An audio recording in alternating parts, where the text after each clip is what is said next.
dig into the one single core problem that the entire field of economics is built around. It's this universal challenge that, believe it or not, shapes every single decision you make. Seriously, from your morning coffee to your career path, let's jump in. So take a look at this. This image pretty much sums up the entire problem in a nutshell. On one hand, you've got our wants, which are basically endless, right? We always want a better house, a nicer car, more free time, you name it. But on the other hand, the resources we have to get those things, our time, our money, our energy, they're all limited. And economics, well, that's just the study of how we all deal with that fundamental gap. All right, to really wrap our heads around this, let's start small. Let's look at this big problem on a really personal, individual level. The dilemma that you and I face every single day. And this problem has a name, of course. It's called scarcity. Now, it's really, really important to understand this. Scarcity is not the same thing as poverty. It's this simple, universal fact that we just can't have everything we want all at once. And that simple fact forces every single one of us to make choices.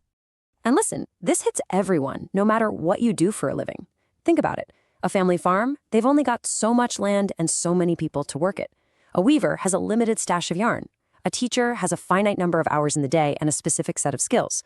A laborer's main resource is their own physical effort. Each and every one of them has to decide how to best use what they've got to get what they need. This quote just hits the nail on the head.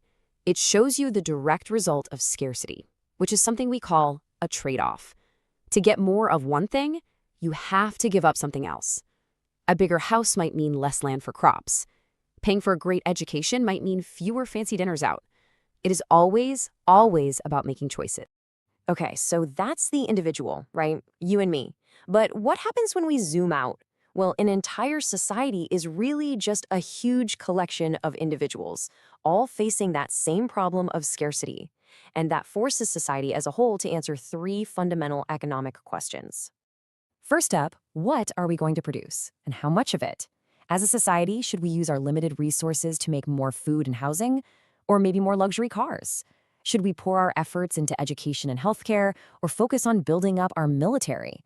We can't have the maximum of everything at once, so a choice has to be made. The second huge question is, how are we going to produce all this stuff?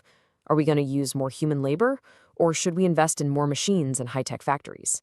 It's all about finding the most efficient way to make whatever we've decided to make. And finally, maybe the toughest question of all.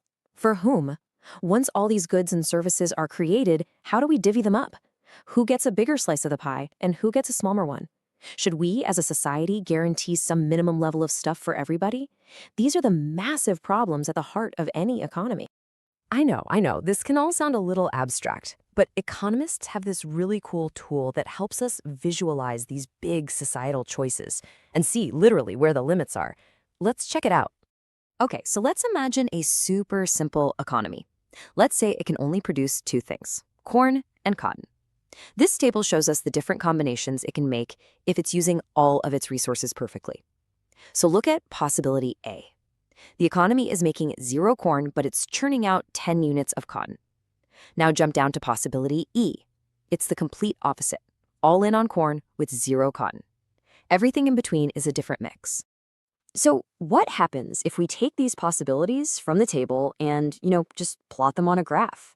We're about to create a visual map of this economy's absolute production limits, showing everything it's capable of, from one extreme to the other. And this curve is perfect for showing us another huge concept, opportunity cost. Let's say we're at point B, and we want to move to point C. We get 1 more unit of corn, which is great. But what did it cost us? We had to give up 2 units of cotton. That is the opportunity cost. It's the value of whatever you had to give up to get something else. Okay, so we've established that societies have to make these tough choices along the curve. But who actually gets to decide? Who's in the driver's seat answering those 3 big questions? Well, broadly speaking, there are 2 main systems that societies have come up with. On one side, you've got what's called a centrally planned economy. This is where the government or some central authority makes all the big decisions about what gets made and who gets what. On the other side, you have the market economy. Here, all those decisions just emerge from the free interactions of millions of different people, all coordinated by prices. But here's the thing. In the real world, it's pretty much never that black and white. It's not one or the other. In reality, all modern economies are actually mixed economies. They take some elements of central planning and mix them with the freedom of the market. Countries like the US, China, and India, they're all on this spectrum, just with a different balance between the government and individual choice. All right, to bring it all home, let's just quickly look at the different lenses, or maybe the different toolkits that economists use to analyze all this stuff we've been talking about. First off, you can look at things on two different scales. There's microeconomics, which is like studying the individual trees in a forest. It looks at the behavior of individual people and individual companies. Then there's macroeconomics, which zooms all the way out to look at the entire forest. It studies the economy as a whole, focusing on big picture stuff like total output, employment, and inflation. And then there's the type of analysis you're doing. Positive economics is all about describing how the world works. It's the facts, it's the data. It focuses on what is. Then you have normative economics, which is about how the world should work. It involves value judgments and opinions. It makes recommendations about what ought to be. So let's wrap this up by bringing it right back to you right now. The biggest idea today is that every single choice has an opportunity cost. You chose to spend the last few minutes with me learning about this. So what was the next best thing you could have been doing with your time? Sleeping? Working? Hanging out with friends? Whatever that is, that was your opportunity cost. And that's the fundamental, inescapable reality of economics playing out in your own life.